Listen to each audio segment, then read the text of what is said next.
কেন আল্লাহ এত রাসূল পাঠালেন পৃথিবীতে, কারণটা কি? এর উত্তরটা আল্লাহ তাআলা খুব চমৎকার ভাবে সূরা নিসার 165 নম্বর আয়াতে আলোকপাত করেছেন। যে আয়াতটা দিয়ে আমি আলোচনা শুরু করছি, আল্লাহ তাআলা বলছেন, রসুলান মুবাশশিরিন ওয়া মুনযিরিন লিআল্লা ইয়াকুনা লিন-নাসি আলাল্লাহি হুজ্জাতুন বা'দা রুসুল ওয়া কানা আল্লাহু আজিজান হাকীমা। অর্থাৎ আমি রাসূলগণকে সুসংবাদদাতা এবং সতর্ককারী রূপে পৃথিবীতে প্রেরণ করেছি। আমি আবারও বলছি, আল্লাহ বলেন আমি এই পৃথিবীতে রাসূলদেরকে সুসংবাদদাতা এবং সতর্ককারী রূপে পৃথিবীতে প্রেরণ করেছি, যাতে করে রাসূল আগমনের পরে আল্লাহর বিরুদ্ধে মানুষের আর কোনো অজুহাত না থাকে। ওয়া কানা আল্লাহু আজিজান হাকীমা, আর আল্লাহ তাআলা তিনি হচ্ছেন পরাক্রমশালী এবং মহাপ্রজ্ঞাময়। তাহলে উদ্দেশ্য আল্লাহ তাআলা ক্লিয়ার করলেন, কেন তিনি রাসূল পাঠালেন, যাতে মানুষের অজুহাত না থাকে। আল্লাহ তাআলা যদি রাসূল পৃথিবীতে বাণীবাহক হিসেবে প্রেরণ না করতেন, মানুষরা বলতো আল্লাহ আখিরাত বলে যে একটা কথা আছে এটা তো আমি বুঝি নাই, আল্লাহ মৃত্যুর পরে যে আবার জীবিত হইতে হবে এটা তো আমি শুনি নাই, আল্লাহ এই পৃথিবীতে আমি কি কি করেছি তার পাই টু পাই তোমার সুপ্রিম কোর্টের কাঠগড়ায় দাঁড়িয়ে যে বিচারের সম্মুখীন হতে হবে কেউ তো আমার কোনোদিন বলে নাই। এজন্য আল্লাহ বলেন আমি পৃথিবীতে রাসূল পাঠিয়েছি যাতে করে মানুষের কোনো এক্সকিউজ না থাকে। আচ্ছা বলেন তো, এখন কি কেউ আল্লাহরে বলতে পারবে আল্লাহ বিচার যে হবে এটা তো আমি জানি না? বলতে পারবে? আল্লাহ আখিরাত বলে যে একটা কথা আছে, পুনরুত্থান, পুনর্জীবিত হইতে হবে, আবার বিচারের সম্মুখীন হইতে হবে, জান্নাত জাহান্নাম আছে, এগুলো তো কোনোদিন আমি শুনি নাই। এই কথা, এই এক্সকিউজ তোলার কোনো সুযোগ কি আর আছে? No excuse will be granted that day, dear brothers and sisters. সেদিন কোনো এক্সকিউজ আল্লাহ তাআলা গ্রহণ করবেন না, কারণ আল্লাহ তাআলা রাসূলদেরকে প্রেরণ করেছেন, তারা আমাদেরকে বিস্তর বর্ণনা করে জানিয়ে গিয়েছে। এবং কেন রাসূলদেরকে প্রেরণ করেছেন আল্লাহ বলেন যে দুইটা প্রাইম রেসপন্সিবিলিটি দিয়ে আমি রাসূলদেরকে প্রেরণ করেছি। এক নাম্বার মুবাশশিরিন, তারা সুসংবাদদাতা, তারা আমাদেরকে জানিয়েছে এই পৃথিবীতে যদি আমরা ভালো কাজ করি, এক আল্লাহর ইবাদত করি, কারো হক নষ্ট না করি, তাহলে আমরা জান্নাতে যেতে পারবো। জান্নাতের সুসংবাদ তারা দেন। They are the bearer of glad tidings, they are the bearer of paradise. তারা জান্নাতের সুসংবাদ দেন। রাসূলদের দুই নাম্বার প্রাইম রেসপন্সিবিলিটি হচ্ছে মুনজিরিন, তারা সতর্ককারী। তারা আমাদেরকে এই মর্মে সতর্ক করেছেন যে এই পৃথিবীতে যদি আল্লাহর ইবাদত না করে শিরক করো, বেদাআত করো, এই পৃথিবীর বুকে যদি ফাসাদ করো, যদি সীমা লঙ্ঘন করো, যদি অন্যের অধিকার নষ্ট করো, তাহলে তোমাদেরকে জাহান্নামের আযাব ভোগ করতে হবে, ঠিক কিনা? তাহলে দুইটা প্রাইম রেসপন্সিবিলিটি। রাসূলরা হচ্ছেন মুবাশশিরিন, সুসংবাদদাতা, জান্নাতের সুসংবাদ দিয়েছেন। তারা ভালো কাজ করলে জান্নাতে যাওয়া যাবে। পাশাপাশি তারা হচ্ছেন সতর্ককারী। কিসের সতর্ককারী? জাহান্নামের ব্যাপারে সতর্ককারী। এই পৃথিবীতে ফাসাদ করলে, আল্লাহ তাআলার অবাধ্য হলে জাহান্নামে যেতে হবে। এবং রাসূল পাঠানোর মধ্য দিয়ে আল্লাহ তাআলা এক্সকিউজ দেওয়ার সুযোগ বন্ধ করে দিয়েছেন। কোনো এক্সকিউজ আর দেয়া চলবে না। তাহলে পৃথিবীতে কেন আল্লাহ তাআলা রাসূল পাঠালেন, এই পয়েন্টটা কি সবার কাছে ক্লিয়ার? আচ্ছা, ক্লিয়ার। আমরা সামনের দিকে এগোই। এরপর আল্লাহ তাআলা বলেছেন এই পৃথিবীতে যত জাতি গোষ্ঠী আছে সব জাতির কাছে আমি রাসূল পাঠিয়েছি। ওয়া ইম মিন উম্মাতিন ইল্লা খালা ফিহা নাযীর। যত জাতি, যত নেশন এই পৃথিবীতে এসেছে সব জাতিকে সতর্ক করবার জন্য, ইনস্ট্রাক্ট করবার জন্য, গাইড করবার জন্য আমি রাসূল পাঠিয়েছি। এমন কোন জাতি নাই যে জাতির মধ্যে আল্লাহ রাসূল পাঠায় নাই, সবাই রাসূল পেয়েছেন। এবং মজার ব্যাপার হচ্ছে they are the chosen and selected personality by Allah subhanahu wa ta'ala. রাসূলরা হচ্ছেন আল্লাহ তাআলার পক্ষ থেকে chosen এবং সিলেক্টেড।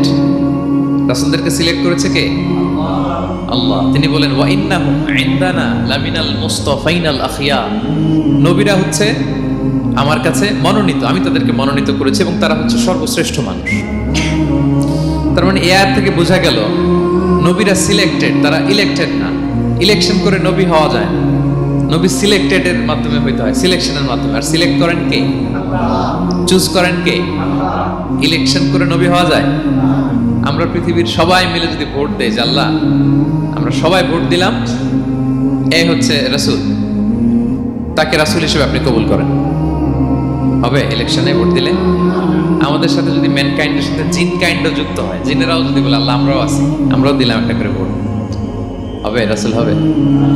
ফেরেশতারাও যদি যুক্ত হয়, ফেরেশতারাও যদি বলে, মানুষও ভোট দিল, জিনেরাও দিল, ফেরেশতারাও দিল, প্রত্যেকে একটা করেই দিল, ধরেন প্রত্যেকের ভোট গণনা করার পরে দেখা গেল বিশাল ভোট কাউন্ট হয়েছে। এখন তাদের এই ভোটের উপর ভিত্তি করে রাসূল হবে কেউ? হবে? কারণ নবী ইলেকশনে হওয়া যায় না, নবী হয় সিলেকশনে। আর সিলেক্ট করেন কে? আল্লাহু ইয়ালামু হাইসু ইয়াজআলু রিসালাতাহু। কাকে রাসূল বানাবেন, কাকে তিনি নবী হিসেবে অ্যাপয়েন্ট করবেন, এটা তিনিই জানেন। শুধুমাত্র কেবলমাত্র একমাত্র আল্লাহ তাআলা সোললি এটাকে কন্ট্রোল করেন।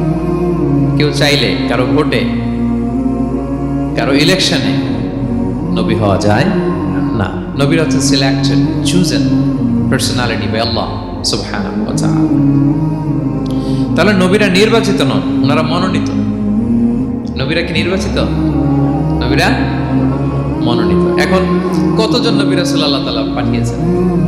আল্লাহ তাআলা সুস্পষ্ট করে জানাননি কতজন।